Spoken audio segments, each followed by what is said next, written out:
সম্মানিত ভাই বন্ধুগণ, কেমন আছেন? আশা করি আল্লাহর রহমতে ভালো আছেন।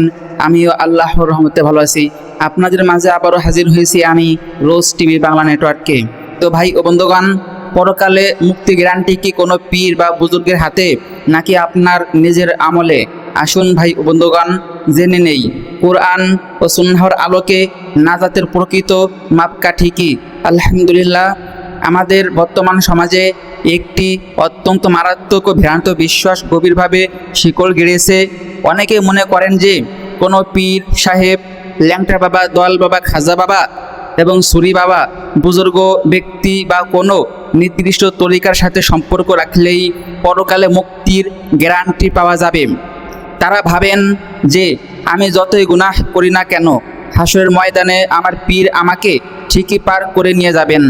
এই অন্ধবিশ্বাসের কারণে মানুষ নিজের ব্যক্তিগত আমল, সলাত, সিয়াম এবং হালাল উপার্জনের প্রতি উদাসীন হয়ে পড়েছে। ভাই ও বন্ধুগণ, একটু ভেবে দেখুন তো যে ইসলাম মানুষকে তার নিজ কর্মের প্রতি দায়িত্বশীল হতে শিখিয়েছে, সেখানে অন্যের কাঁধে ভর করে জান্নাতে যাওয়ার এই ধারণা কতটা যৌক্তিক? এটি কেবল একটি ভ্রান্ত ধারণাই নয়, বরং এটি মানুষের আর্থিক ধ্বংসের এক নীরব কারণ। এই অন্ধবিশ্বাস মানুষকে আল্লাহর রহমত থেকে দূরে সরিয়ে এক মিথ্যা আশার মরিচিকার পেছনে ছুটিয়ে মারছে। ইনশাআল্লাহ আজ আমরা কুরআন ও সহিহ হাদিসের আলোকে বিশ্লেষণ করব। সম্মানিত ভাই বন্ধুগণ, একজন মানুষের চূড়ান্ত মুক্তি আসলে কার উপর নির্ভর করে? ইসলামের মূল কথাই হলো প্রত্যেক তার নিজ নিজ কর্মের ফল ভোগ করবে। কেউ কারো পাপের বোঝা বহন করবে না, বা বিনা আমলে কেউ কাউকে জান্নাতে পৌঁছে দিতে পারবে না।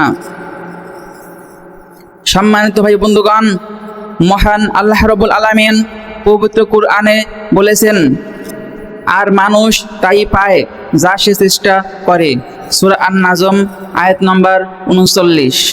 অন্য আয়াত মহান আল্লাহ রাব্বুল আলামিন বলেছেন, হে মুমিনগণ, আমি তোমাদেরকে যে রিজিক দিয়েছি তা থেকে ব্যয় করো, সেই দিন আসার আগেই যে দিন কোনো বেচাকেনা থাকবে না কোনো বন্ধুত্ব এবং কোনো সুপারিশ। সূরা আল বাকারা আয়াত নাম্বার 154। সম্মানিত ভাই বন্ধুগণ, আমার আলোচনাটি কান খাড়া করে মনোযোগ সহকারে শুনুন। অনেকে মনে করেন যে নবী রাসূল বা ওলিদের সাথে সম্পর্ক বা তাদের বংশধর হলেই বোধহয় পার পাওয়া যাবে, অথচ স্বয়ং রাসূলুল্লাহ সাল্লাল্লাহু আলাইহি সাল্লাম তার সবচেয়ে আদরের কন্যাকে পর্যন্ত নিজের আমল সম্পর্কে সতর্ক করেছেন। একটি হাদিসে রাসূলুল্লাহ সাল্লাল্লাহু আলাইহি সাল্লাম তার নিজ কন্যাকে উদ্দেশ্য করে বলেছিলেন, কি বলেছিলেন তাহলে শুনুন ভাই ও বন্ধুগণ। রাসূলুল্লাহ সাল্লাল্লাহু আলাইহি সাল্লাম বলেছেন, হে ফাতেমা বিনতে মুহাম্মদ, তুমি আমার সম্পদ থেকে যা চাও চেয়ে নাও, কিন্তু আল্লাহর পাকড়াও থেকে আমি তোমাকে একটুও বাঁচাতে পারবো না। সহিহ বুখারীর হাদিস নাম্বার 2753।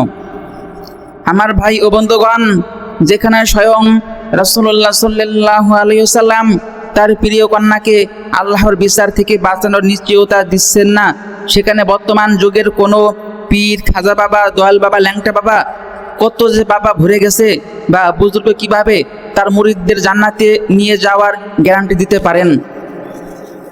ঈমান ও সৎ আমলই হলো মুক্তির একমাত্র পথ।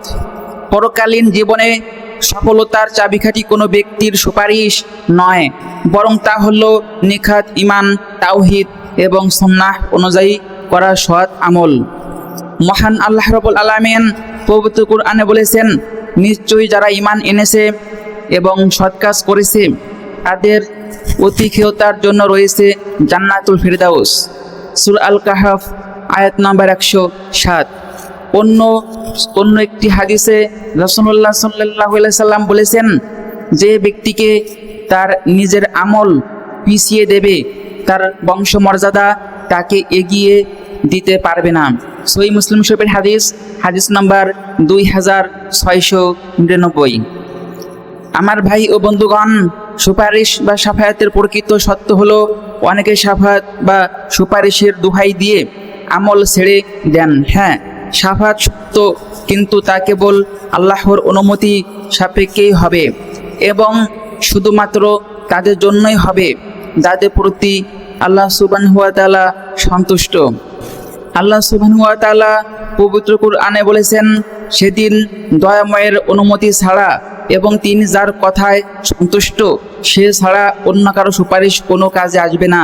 সূরা তাহা আয়াত নম্বর 109। প্রিয় ভাই ও বন্ধুগণ, কারো অন্ধ অনুকরণে বা মিথ্যা আশ্বাসে নিজের আখিরাত বরবাদ করবেন না। আপনার কবরে আপনাকে একাই যেতে হবে, সাথে অন্য কেউ যাবে না। সেখানে আপনার পীর, ন্যাংটা বাবা, খাজা বাবা, দয়াল বাবা, আউলিয়া বাবা, নেতা বা কোনো বুজুর্গ আপনার সঙ্গী হবেন না। সঙ্গী হবে কেবল আপনার ঈমান এবং আপনার নিজের হাতের কামাই করা নেক আমল। তাই ভাই ও বন্ধুগণ, আসুন শর্টকাটে জান্নাতে যাওয়ার অমূল্য চিন্তা বাদ দিয়ে কোরআন ও সহিহ সুন্নাহর আলোকে নিজের জীবনকে সাজাই, হালাল উপার্জন করি এবং আল্লাহর কাছে সাহায্য চাই। সবার প্রতি আমার বিনীত আহ্বান, আজই নিজের আমলের হিসাব নিতে শুরু করুন। ভাই ও বন্ধুগণ, এই গুরুত্বপূর্ণ কথাটি আপনার টাইমলাইনে শেয়ার করে অন্যদেরকেও ভ্রান্তির বেড়াজাল থেকে বেরিয়ে আসতে সাহায্য করুন। কে জানে, আপনার একটি শেয়ার হয়তো কারো ঈমান ও আখিরাত বাঁচাতে উসিলা হতে পারে। ইনশাআল্লাহ।